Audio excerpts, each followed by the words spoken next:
Let's check out some of the details on the new 42172 LEGO TECHNIC McLaren P1. The vehicle has functioning steering and independent suspension. Opening the butterfly doors gives us access to the hybrid/E mode switch. The doors are spring-loaded, so they snap back into place when you lower them.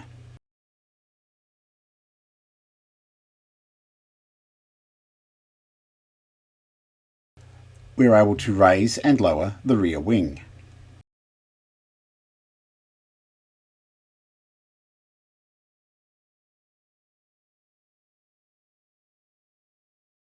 There isn't a lot of room in the trunk at the front, but there is a small travel bag that can fit inside.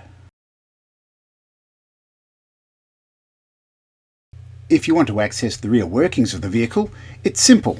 First you remove the rear wing, and then you take out these two pins, which are holding on the rear clam, which just lifts out.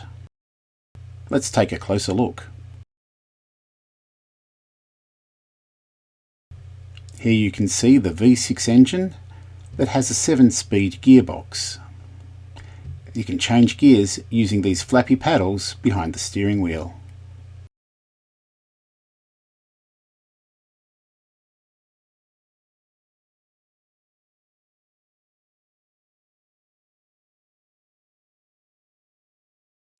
The brake calipers are also labelled with McLaren markings. What do you think of this set? Let us know in the comments below.